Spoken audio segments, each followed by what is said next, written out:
जय महाकाल। इस वीडियो में हम देखेंगे किन चीज़ों को हाथ आने पर नहीं गंवानी चाहिए, शिक्षा किन्हें देनी चाहिए, किन स्थानों को रहने योग्य मानना चाहिए, परख समय पर होती है और अच्छा मनुष्य कौन। तो चलिए आरंभ करते हैं।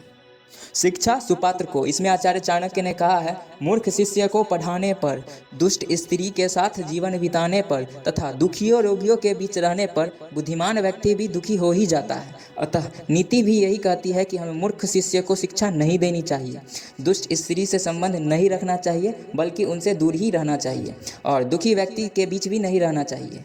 हमें उसे ही शिक्षा देनी चाहिए जो उसके योग्य हो। एक बार वर्षा से भीगते हुए बंदर को एक चिड़िया ने घोंसला बनाना सिखाया था, लेकिन बंदर उस शिक्षा के योग्य नहीं था।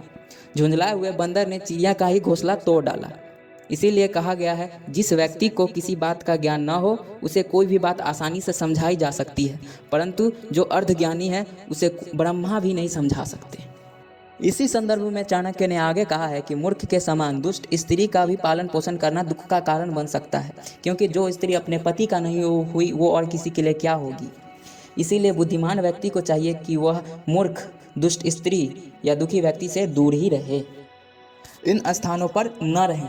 इसमें 3 श्लोक है, जिसमें पहला में आचार्य कहते हैं, जहाँ किसी भी व्यक्ति का सम्मान न हो, जहाँ व्यक्ति को कोई काम न मिल सके, मतलब जहाँ जीविका का साधन न हो, जहाँ अपना कोई सगा संबंधी या परिचित व्यक्ति न हो, जहाँ विद्या प्राप्त करने का साधन न हो, अर्थात जहाँ स्कूल, कॉलेज या पुस्तकालय आदि न हो, ऐसे स्थानों पर रहने का कोई लाभ नहीं। अतः इन स्थानों को त्याग देना ही उचित होगा।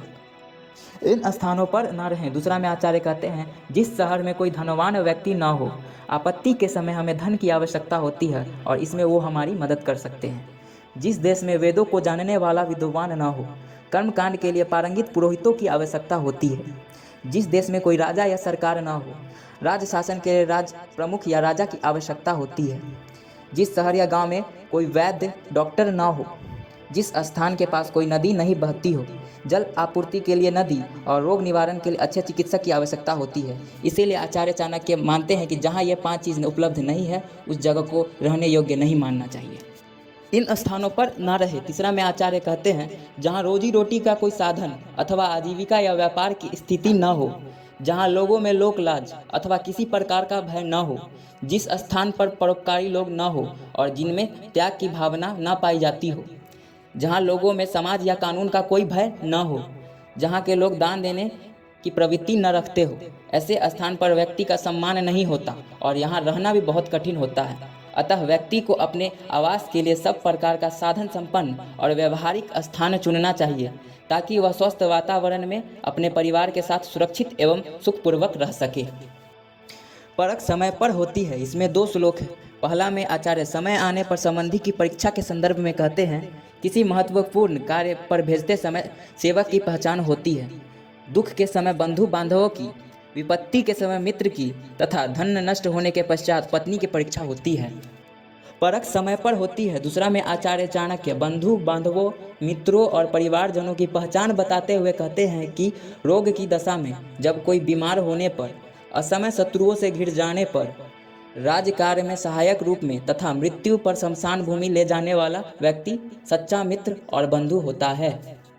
हाथ आई चीज न गंवाएं। इसमें आचार्य चाणक्य कहते हैं, निश्चित को छोड़ के अनिश्चित की तरफ नहीं जाना चाहिए, नहीं तो तुम्हारा निश्चित भी नष्ट हो जाएगा।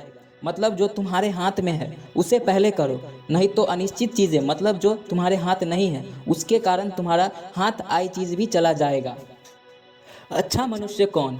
धर्म का उपदेश देने वाले, कार्य अकार्य, शुभ अशुभ को बताने वाले इस नीति शास्त्र को पढ़कर जो सही रूप में इसे जानता है वही श्रेष्ठ मनुष्य है। कार्य के प्रति व्यक्ति का धर्म ही व्यक्त धर्म कहलाता है और जो अपने धर्म का पालन करे वही श्रेष्ठ मनुष्य है। जैसे अग्नि का धर्म है जलाना और पानी का धर्म बुझाना। गीता में कृष्ण ने युद्ध में अर्जुन को क्षत्रिय का धर्म इसी अर्थ में समझाया था कि रणभूमि में शत्रु को सामने पाकर युद्ध ही क्षत्रिय का एकमात्र धर्म है।